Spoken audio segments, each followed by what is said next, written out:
Have you ever bought a toy when you were younger? Or perhaps had your parents buy you a toy which, upon reaching home, you realized wasn't really the exact color that you wanted to buy, or even the exact toy for that matter? And see, the problem is, you only ever get to realize that that was not the right choice after reaching home, when it's too late to change it. If you relate in any way with that experience, not specifically with toys, but with a general experience of feeling like you have made the wrong choice, then you're the right person for these three stories I'm about to share. And the good news is, you get to take part in the first story. Now, for my first story, imagine you're going to watch a movie at the cinema and you want to keep your taste buds busy while you watch that movie. You want something to keep your taste buds busy. So this time you go for ice cream. Now, unfortunately, at the ice cream parlor, there's so many flavors to choose from, 20 plus flavors, and you only have money enough for one of them, but they all look really good. So which one do you pick? You have to make your choice quickly because the movie is about to start. So fine, you go for chocolate flavor. But while you watch the movie with the chocolate flavored ice cream in your hand, you can't help but imagine all the other flavors that you haven't picked, all the 19 plus flavors that you did not pick, and wonder how much better tasting they would have been than the chocolate you have right now. So with every scoop of chocolate ice cream you take in, you you try to picture it as mango flavored ice cream or strawberry flavored ice cream instead. You try to manufacture this new flavor in your mind. Now, unfortunately, it's quite impossible to test the mango in chocolate ice cream or the strawberry in chocolate ice cream. So your efforts are very much futile, but you keep on trying anyway. You concentrate so much on trying to manufacture flavors in your mind that you don't even get to enjoy the movie. Now, after numerous trials and errors, you finally decide that, hey, I bought chocolate ice cream, I might as well enjoy it as it is. After all, it's probably a good flavor on its own. But unfortunately, by the time you make that decision, the ice cream is done, alas. And the movie is done too. Sad life, eh? But my question is, where does the blame lie? Where does the blame for not getting to enjoy both the ice cream and the movie lie? Does it lie in the fact that you only had money for one of the flavors? Or does it lie in the fact that you chose the wrong flavor, that you should have picked strawberry ice cream instead? But before we answer that question, I'd like to share with you my second story. It's a story about my grandfather's life. It's more like a second-hand story because I got most of it from my father, but it still counts. Now, my grandfather was born out of wedlock, from those classic love triangles that would probably make a good movie. And he was rejected by his family, so much so that he was given a cursed name, Oyangoabo, which translates to one that hates their own. So he really had a rough childhood. And on top of that, he did not even have money. He grew up in a poor background, so poor that he could not afford an education. Now, luckily, there was this rich man in the neighborhood who decided to sponsor his education at least. So he got to join primary one and primary two, but unfortunately, after primary two, for reasons that are still unknown to mankind, this rich man decided to stop and said, have a nice life. I don't really know where you're going to go or care about where you're going to go from here. Now, one thing that my grandfather never did was give up. He tried his best to maintain that status of education. He tried his best to keep up with his classmates, in that even though he did not have school fees, even though he wasn't allowed inside the classroom, he would sit outside the classroom and try to eavesdrop on what the teacher was saying while trying to take down notes on a leaf using a stick. Now, unfortunately, there's only so much you can do with a leaf and a stick, so his efforts to continue with education proved futile. But like I said, one thing that my grandfather never did was give up. It just wasn't part of his vocabulary. I mean, to be fair, he didn't really have that much of an English vocabulary. So let's just say it wasn't part of his non-English vocabulary, because that he had. So he decided that, fine, even though I'm not able to get an education for myself, I will work so hard that all my children get the education that I'm not able to have, that they will not only reach primary two but exceed until they get university degrees. Long story short, They all did. They all got an education up to a university level. 9 of them. And so, in his ripe old age, my grandfather could look back at something that was probably going to be the reason for his failure, education, and it became the reason for his success, the education of his children.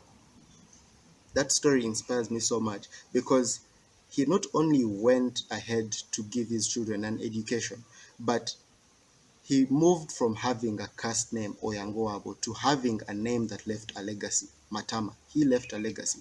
So this story inspired me so much that it became the reason that I wanted to talk about what I'm here to talk about, the other side. The side of the story that we never really want to hear, that we don't want to know about because it's actually a nasty side. It's a bit messy.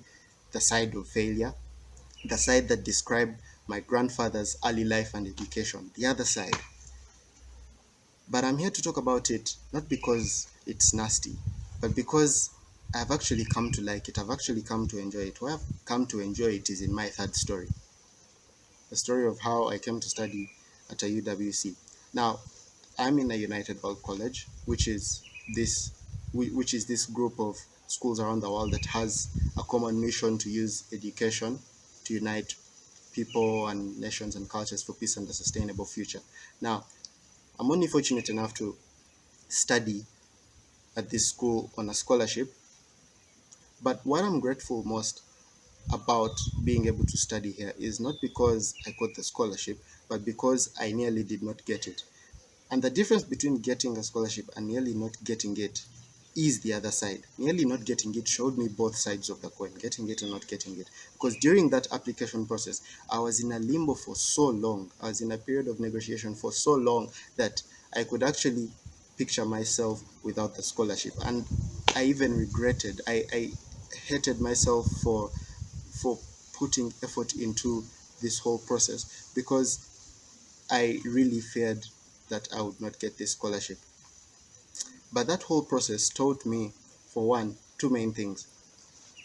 It taught me not to treat a future endeavor, something you want to get, you hope to get or do, like it's everything, because you're leaving absolutely no room for a life without it. So in case you don't get it, it becomes a good excuse for your failure later on in life. It also taught me not to treat something that I hope to get or do like it's nothing, because if you do that, then you have no one else to blame but yourself when you end up actually not getting it or succeeding.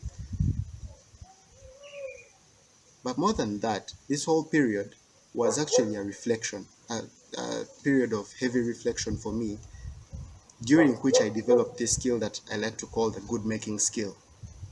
Well, for lack of a more dramatic word, in that for any bad thing that happens to me, I try to make so much good out of it that I can look back after some time and say, wow, without this bad thing having happened to me, I wouldn't have made so much good out of it. I'll end up actually liking the bad thing that happened to me for the good that has come out of it. So in that spirit, I sat down and asked myself, what good would I get out of going to a United World College? I would have an impact. I would I would make a difference. I would help people around me positively. I would have passion. And then I asked myself, do I really need to go to this school to do all those things to make a difference? No. And so with that new mindset, I started doing so many other things that were more than just education and books and academics. I started debating, I started speaking, started putting more effort into the book I was writing. And after some time, I could look back and see that that whole process, that whole period during which I was scared for my life, during which I thought this is the worst possible thing that could have happened to me, which for the record was not saying as I'm now doing IB in quarantine, but during that period, during which I thought this was the worst possible thing, during my other side, I actually looked back and saw that it was essential to who I am now. Because without it, I wouldn't be speaking right now. I wouldn't have the confidence to even speak to you right now. So the other side helped me. That's why I got to love it. But how does that answer the first question? the question from the first story. Where does the blame lie? Does it lie in the choices that you made? Does it lie in the fact that you did not have enough money? No, it's neither of those actually. Because think about it, even if you made a different choice, even if you blame the choice and pictured yourself having made a different choice, the story would still play out as it is, except this time with a different flavor in your hand. Maybe you have strawberry ice cream. This time, you will still wonder how much better tasting all the other flavors would have been than the ice cream in your hand right now. So at the end of the day, it will feel like for any flavor you pick, it will eventually turn into the wrong choice. So blaming choices is also futile.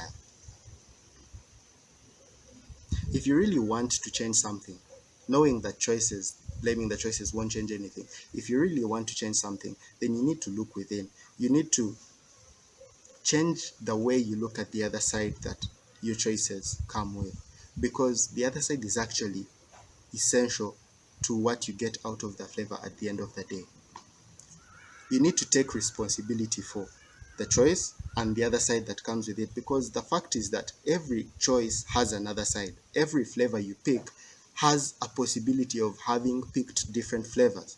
So once you take responsibility, taking responsibility becomes the first step to taking control. And yes, you have control, because the secret is you're the one with the taste buds, not the ice cream.